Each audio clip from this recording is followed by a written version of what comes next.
अगर आप भी चाहते हैं मां शारदा रिकॉर्डिंग स्टूडियो का ऑडियो वीडियो सबसे पहले आप तक पहुंचे, तो हमारे चैनल को सब्सक्राइब करें और साथ ही बेल आइकन के घंटी को दबाना ना भूलें।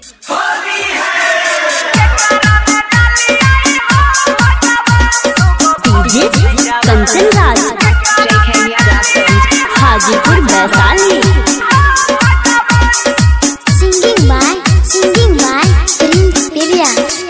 ये गो देवारा दुगो भौजी छै जवान के कारा में डालिए हो भगवान। रे प्रिंस बा की डाले घर समेत बात करे छी रे? हो भैया तो उल्टे पुल्टे सोच में रहे छो 24 घंटा रंग डाले के बात करे छिए। ये गो देवारा दुगो भौजी छै जवान के कारा में डालिए हो भगवान। देखै में लागै छै ब्यूटीफुल हो, करियहि के कारा कबूल हो, दोनों छै लगइने हमरे पाधन। ये गो देवारा दुगो भौजी छै जवान के कारा में डालिए हो भगवान।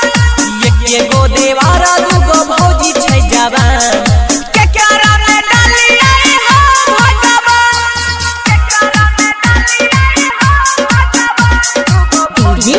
कंचन राज, हाजीपुर वैशाली।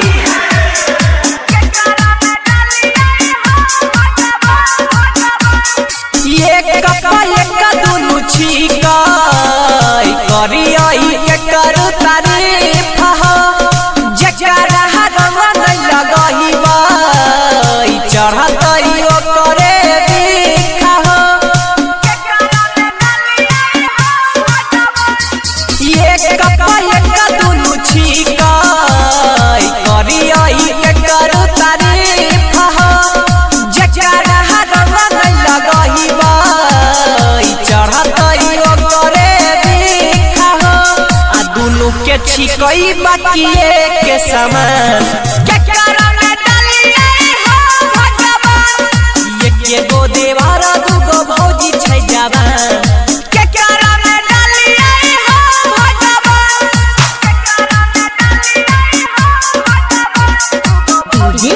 कंचन राज,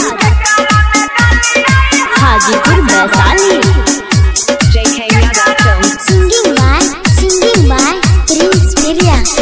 केकरा से दूरी बनैया केकरा से रहियै पास, होली में कोना भौजी के घोटैयै रंग के रस।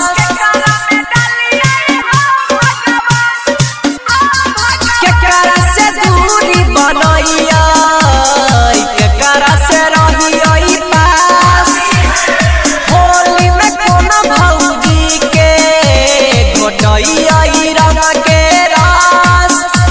आ धीरज पीरिन साबा के राखै छै मन के कारा में डालिए हो भगवान। ये गो देवारा दुगो भौजी छै जवान के कारा में डालिए हो भगवान। देखै में लागै छै ब्यूटीफुल हो, करियहि के कारा कबूल हो, दोनों छै लगइने हमरे पाधन। ये गो देवारा दुगो भौजी छै जवान के कारा में डालिए हो भगवान। ये गो देवारा दुगो भौजी छै जवान के कारा में डालिए हो भगवान। JK Yadav Films